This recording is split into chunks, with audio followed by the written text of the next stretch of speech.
Okay, we are now recording.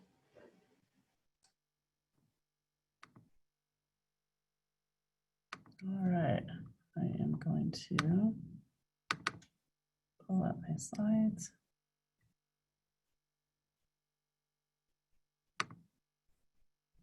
And I have 2:59, so we could wait 1 minute here and then we're going to start because we only have 30 minutes and that's such a small amount of time to spend together.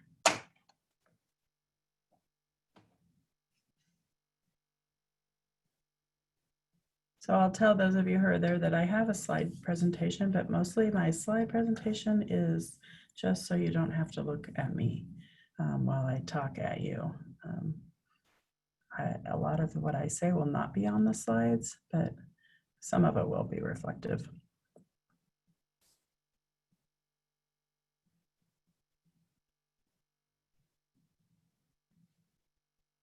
And hopefully all of you can feel engaged. I know that we're all probably having some Zoom fatigue, which is the new term that I learned recently. I'm sure you've probably all heard it, or if you haven't, look it up. It's interesting and so true in many ways. So I'm going to go ahead and get started. It is 3 o'clock and I want to stay on task here and get going.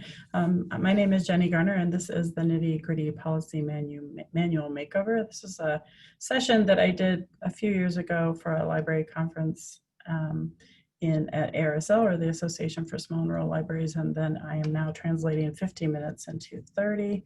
So we'll see how this goes today. I've been working on it a little bit to pare it down. As you can see from the bottom of the first slide, it's just a reminder from our the Library 2.0 that we ask that you keep your video and audio turned off, and then Michelle can unmute if you want to speak. You can just put that exclamation in your chat and she will know that. You can also use chat to connect with participants and use the hashtags to tweet Library 2020 and Small Rural Independent. This is just a reminder for us to turn the recorder on, which Michelle has already done, and our founding partner. And there we are, back to my first slide. So I'll tell you really quickly about myself. My name is Jennie Garner. I'm with the North Liberty Library in Iowa. It's in the central east part of the state. And our library is in a community that when I moved here back in the early 90s was 4,000 people, and now we're thinking over 20,000. So we're going really rapidly. We have 17 staff. When I started at the library, I was one of 3 and I was part-time. So it's been more than 25 years. I started when I was 12. What my goal is in providing our service here at the library is that all of our staff, all 17 staff, whether they're part-time or full-time, have decision-making power when it comes to how we serve our customers. There's been some changes made in the last few years to make this more easy to do and more adaptable for our staff. And that was one of my goals when I started as director, was to create a service model that our staff could serve each patron who walks through the door, to meet them where they are at their end, to give them the experience that they desire each time they come in the library. I would argue that every time a person comes in the library, they seek something different, whether it's just a different book title or whatever they are looking for. So we want to provide that service in the moment. So we want strong policies to back what we do, and we also want policies that protect our staff. The disclaimer here is that I am not an expert by any means on policy writing, but I am a policy geek. I actually love policy for what it does, and if it's strong policy, all the better. And the opinions that I'll express throughout this are all opinions just of myself that I've kind of garnished through my work and on our manual and through my work as a librarian for the last 25 plus years. I'll go through the processes that we took to kind of change our manual and make it more easy, palatable, I would say. And then we can talk a little bit about those staff being empowered so that we have flexibility and fluidity in our policies. I think that's one of the keys to policy, in my opinion. And while public libraries follow a standard tenets and principles to deliver our service, we know that when we're working with our state agencies and our local associations and nationwide associations, all the resources that we use to create policies and run our libraries, our respective communities are all different. So I respect that everyone sets their policies to meet the needs of their specific community and town. And sometimes that can differ a little bit from each town to town. So I would encourage you as you develop your policies to write them in a way that is not only equitable, but also inclusive of the people that you serve, and to look at your diverse populations. So at the same time, how do we balance that with keeping our staff's welfare in mind? And I do think that as we write policies, that is an important piece. We know that staff can have secondary trauma as they do their work, and they're serving the public, and sometimes the public who comes in has some challenges that they are trying to work through, and our staff never knows what baggage they'll be carrying with them. So how do we back our service, our excellent service, with good policy? And so we continually rework our policies to strike that balance. So I did want to get a sense a little bit of who we have in the room today, in our Zoom room. If you want to just type maybe in the chat, some of you, your population size that you serve and your staff size, that helps me get a little bit of an idea, and Michelle will share those as we go.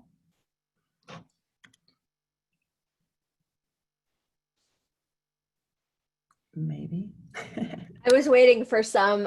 So we have 30,000. We have staff of 6, population 3,754.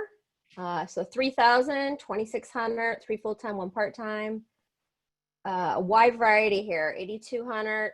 Wow, okay, 900, a little smaller size. So that just shows us the diversity of the people that we serve, and ourselves here in the room, and how we work to make sure that we're doing that. So we're gonna, oops, I didn't mean to punch that. I meant to move balancing all my things, my notes here and everything else. So why do we have policies in place?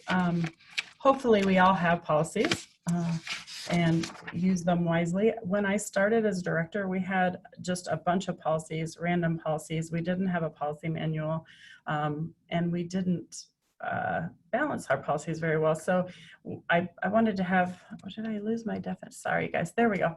So I wanted to share the definition of policy with you, and I'm not going to read the definition, but I just wanted to highlight those words in red. Policies guide us and determine the present and future decisions that we're making. There is nothing in this policy definition about the past. I want to make that really clear. Our policies should not reflect our past. We should be forward thinking. We should be looking at our policies in a proactive rather than a reactive way. Our policies should be positive and not punitive. And even the title of our policies can make a difference in what we're delivering. Who does a title serve actually when you're writing policy?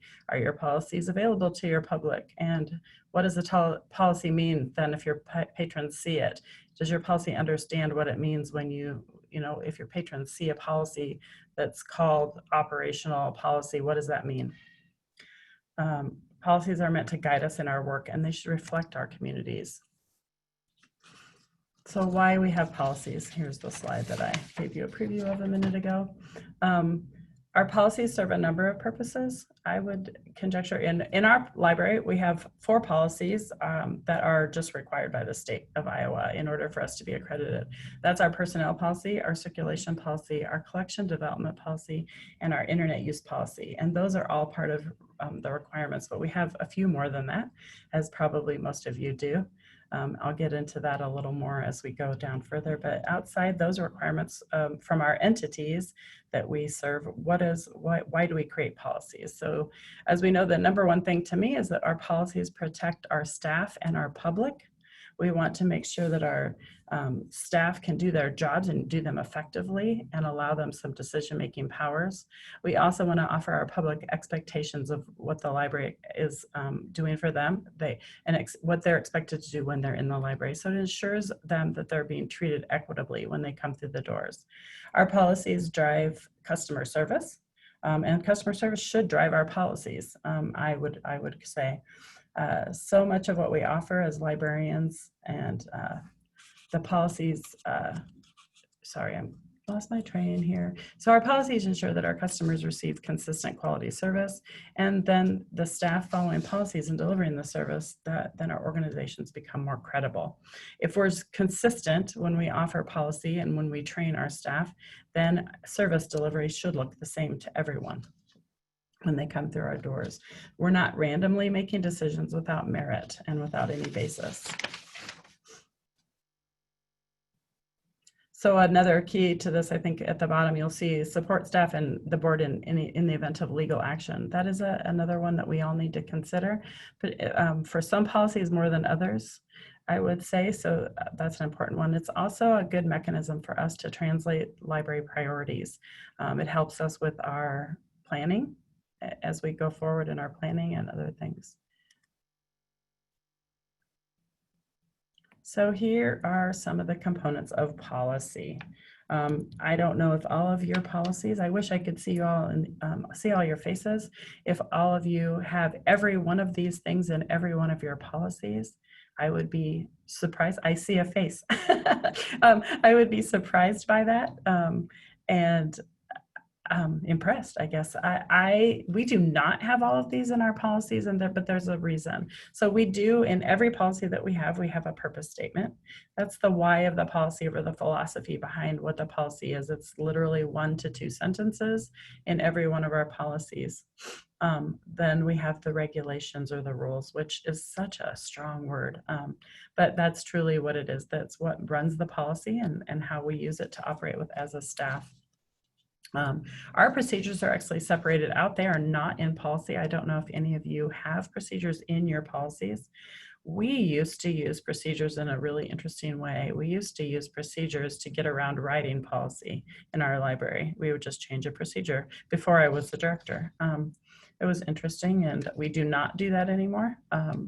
We use our procedures to help our staff operate within our policies. So the last piece is the guidelines, which is the best practices. And we do have best practices or guidelines in some of our policies, but it's not in every one. And as I was preparing to talk with you all today, one of the things that became clear was the guidelines the policies that have guidelines in them are policies that are more participatory.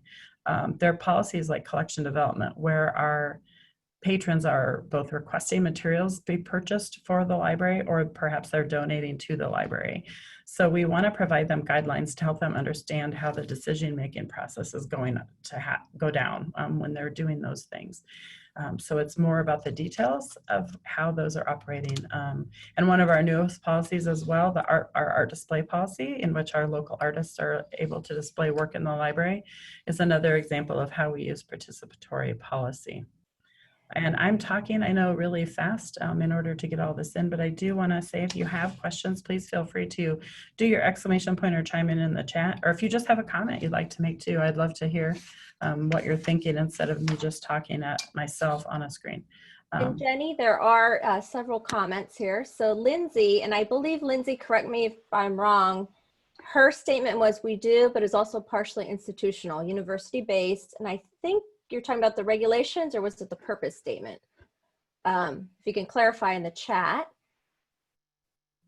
All, actually. So, okay, so she does for all of these in the policy development, but of course, based upon, partially based upon the institution.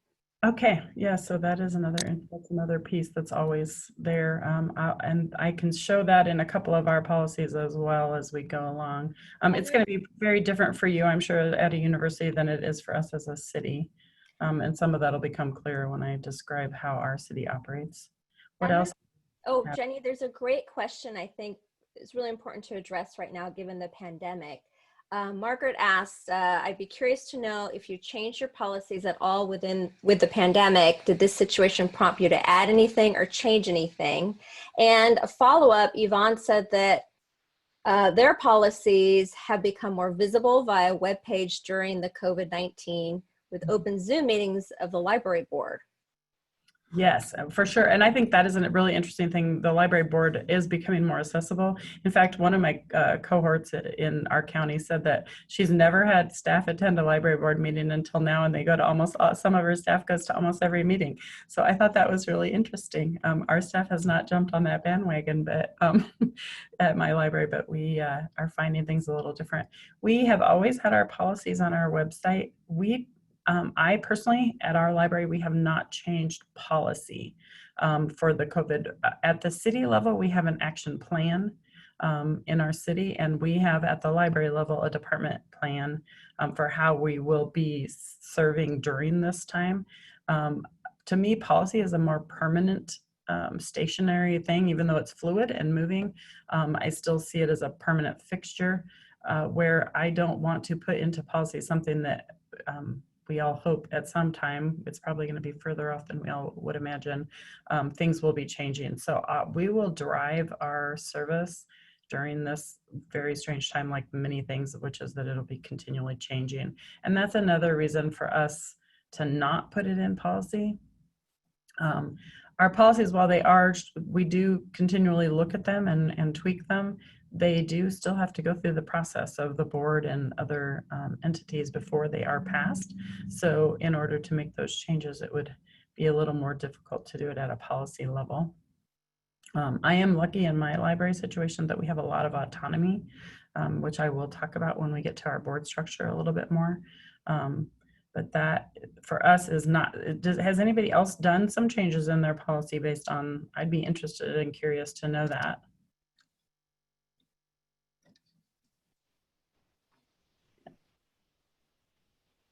And if people want to chime in, and you can just stop me, Michelle, if you want to. I'm going to keep rolling otherwise. Rolling. Yeah, there's no other comments right now. Okay. So I would say that some of the most important things on the, we're going to move it along. So strategies to policy development, which moves right into our next piece here, and to what we just kind of talked about. So we kind of segued well with that question. We have local application and decision making, which to me, I'm going to say it again, I think that our policy is the place that protects both our staff and our patrons. Does our staff understand our policies and their intent, or are they just plain lip service to the policies? To me, it's very, very important that my staff understands why we have a policy in place and what that policy is intended to do. And I see there's chimes coming in, so if you see anything, Michelle, just kind of nudge me. And then do our patrons understand the policies as they're written? Most of the time, our policies are invisible to our patrons. You know, while we make them available on the website, it's very rare, at least in our library, that patrons ask for a policy or care about it. We have some policies that are more visible than others. Our child safety policy, for example, is a pretty visible policy because that's the one where we have to address with patrons, sometimes with parents. So it tends to be one where we might be handing out a note about that policy or sending a letter home about that policy. And then also sometimes collection development can be very visible. You know, when we've had people question something in our selection or how we operate in our service with allowing children to check out materials, sometimes that comes into play too. And Jenny, there are a lot of comments regarding the changes in policy. So if you want me to mention them. Haley mentioned that masks are now considered appropriate dress. Worcester County Library, not yet, but I know we're going to update our program policy to include virtual programs. Margaret also mentioned the closing did cause the board to review when they would decide to close the library. Mm-hmm. I can't see this name, but the statement is regarding change in policy. I definitely asked if we would be more lenient about fines or fees, because as a mom of young children and with our book drops closed, it was hard to keep up with all those books and also to make sure they didn't get damaged.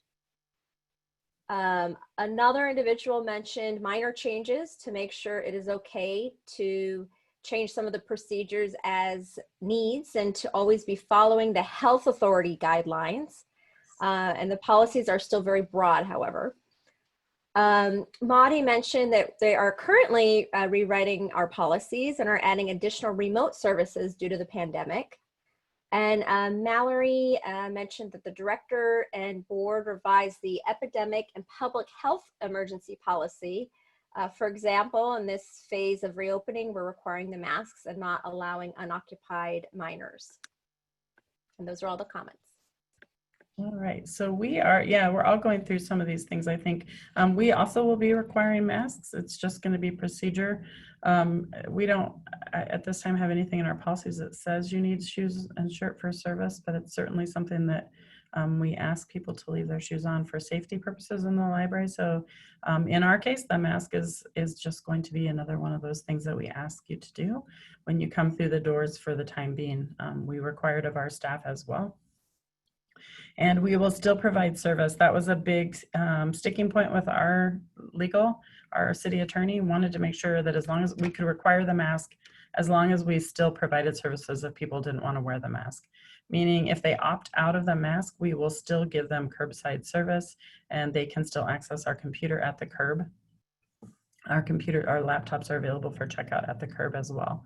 So those are ways that we are addressing that. But yes, I think it's just really dependent on your local organization.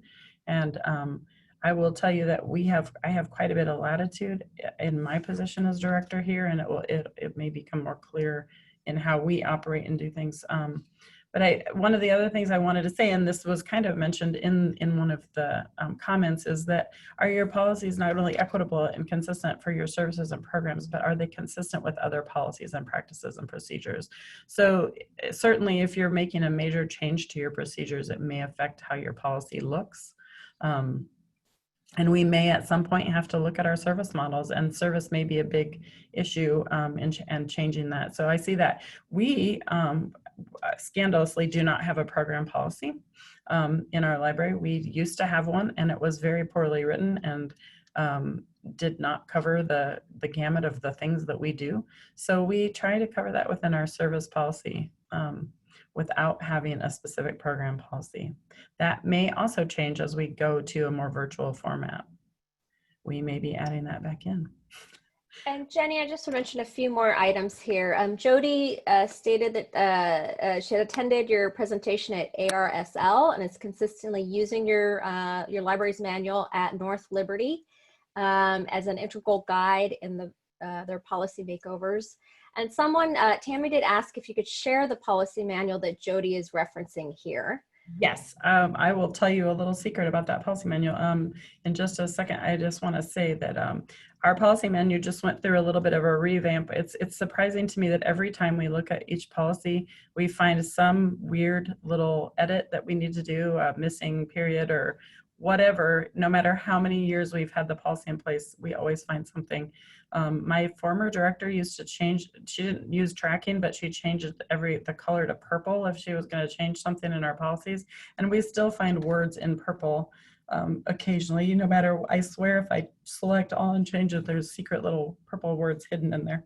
And thank you to Jody for mentioning that about the policy menu. You're getting pretty much the same slide presentation in a much quicker format. I just have one final comment, and then I'll let you move forward with the presentation. Margaret did mention to be careful about the banning of unaccompanied minors, because in the particular area that she's in, knows that there's several teen mothers in the service area that do not live with their parents and need access to library services. And I would chime in and say too, we will not be doing that at our library. I think that's also, sometimes we need to look at local decision making and what we're doing. That's my automatic lighting that goes off. So sometimes that's a local thing. And again, I want to go back to respecting your local authority and what you decide to do. We would not choose to do that because we serve equitably to everyone in our community. So leaving the kids out of that equation wouldn't work for us very well with how we drive our services. But I want to say lastly on this page is just that your policies are only as strong as your staff training. And your board as an advocate to your policies. I think that's a really important thing to note. If your staff is not trained to utilize your policies, they do not very much good. And we're going to move really fast here. These are some of the limitations about in-policy development, and I will share the slides with Library 2.0, so they'll be up for you guys. These are just some of the keys that to go with policy development. It's difficult depending on your library board structure. We happen to have an advisory board structure. So when I work as director, I have almost full latitude for writing policy. And I use our staff, and particularly our frontline staff, to review policy every month. We looked at 1 to 2 policies a month to review, and all of our sets of policies go through a rigorous review every year. Every single policy goes through a review every year. We've gotten rid of policies that didn't make sense. We used to have a cell phone policy. Cell phone policies, in my opinion, don't make sense anymore. People use them to conduct business, access information, and other things, and not allowing people to use their cell phones within our conduct code, our code of conduct, is something that doesn't work in our library. So as you read through these, let me know if you can think of anything in these challenges that are missed. There's, are they reactive instead of proactive? Are you writing a narrative? Because narrative doesn't work really well when you're asking people to do something rather than bulleted points. So are they poorly written? Are they difficult to understand? Is there conflict with your local laws or your federal laws? And that goes to the point of allowing children access to your building. If it works for you, then I think that's fine. That is one thing we do often is run policy by my city attorney. And I say often very hesitantly because I'm afraid to give him my policies sometimes because he usually says, I don't mind, do you mind that I did a little rewrite? And we get along really well, he and I, so we have a lot of fun together, but sometimes he gets bogged down in some things that I would prefer not to be bogged into. So we want to make sure our policies don't contradict each other or contradict themselves within the policy. It's really important to know your policies and that your staff knows your policies as well. Just a really quick quote that I think is fantastic from Creating Policies for Results. Best decision-making model is estimate, implement, check, adjust, then estimate, implement, plan, and check again, and adjust again. So as I mentioned, our policies try to reflect the best practices, not only in our community, but across librarianship. We look at the libraries that we know that we think have strong policy. I have a few go-tos in the state of Iowa that I think just do a really good job, but I also think our policies are a moving target. We need to make sure that we're using excellence as it's defined locally. And then we're shifting it as we need to. As we do strategic planning, it's imperative that we keep our policies current on that regular so that they follow our priorities and our strategic plans too. I do have a review schedule that we use that I will also can share. I was going to try to share it with you guys right now. See if I can do this really quickly just to show you what it looks like. And it's just going to be a quick blip on and off. Hopefully you can see that. Yes, we can see it. So you'll note on the review schedule, every policy gets reviewed every month or at some time during the year. Once a year, all the policies are there. And then our staff intro means that every one of our full-time staff makes an appearance at a board meeting at least once a year to talk about what they're doing. And typically we try to relate that to a policy that we have on the docket for that month, something that might be in their wheelhouse a bit more. I'm gonna bounce back to my other slide here and keep moving because we are getting really close. Okay, so this is just a quick picture of our transition and you guys can look at this more closely. We went from 17 policies to 12 and now 13 with our newest, which is the art display.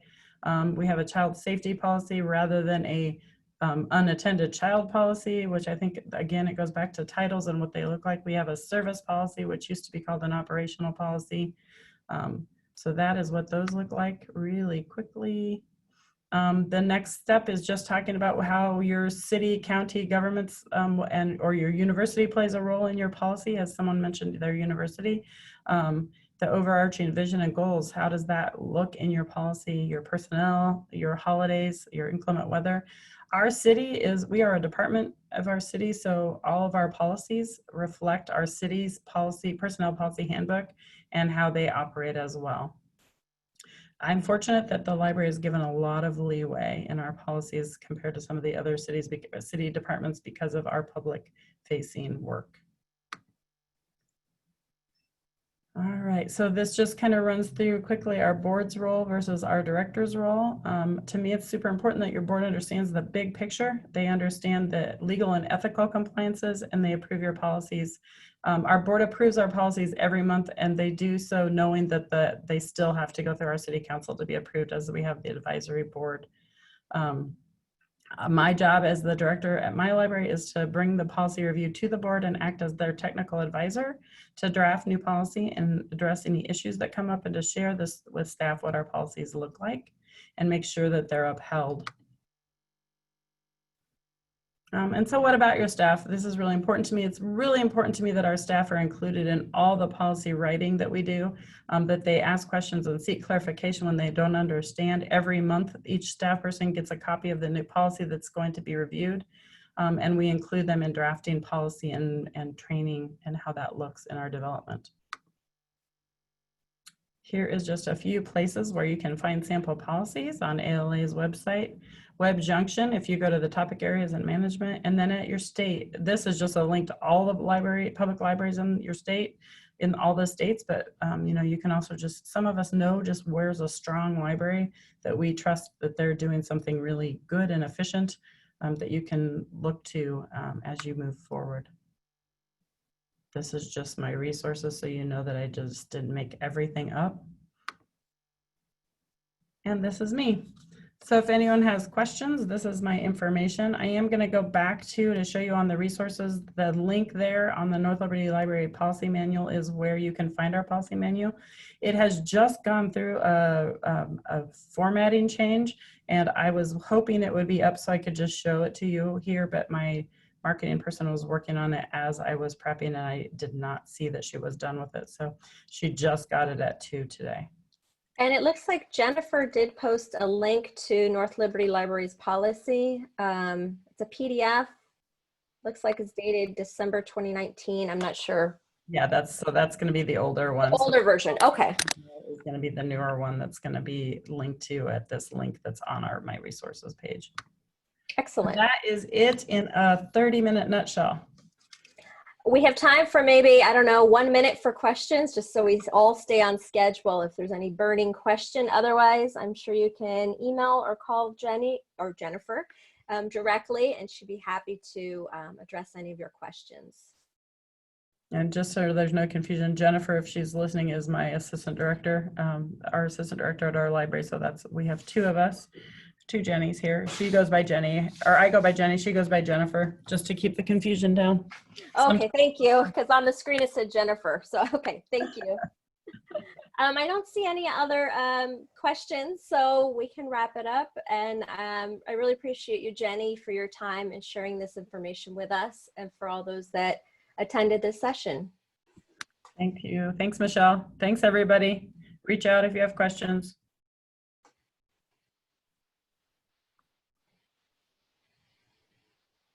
And a lot of people are saying thank you, Jenny. So I just want to make sure and let you know that. Awesome. All right. Thank you. Ooh, that was fast. Let me stop the recording.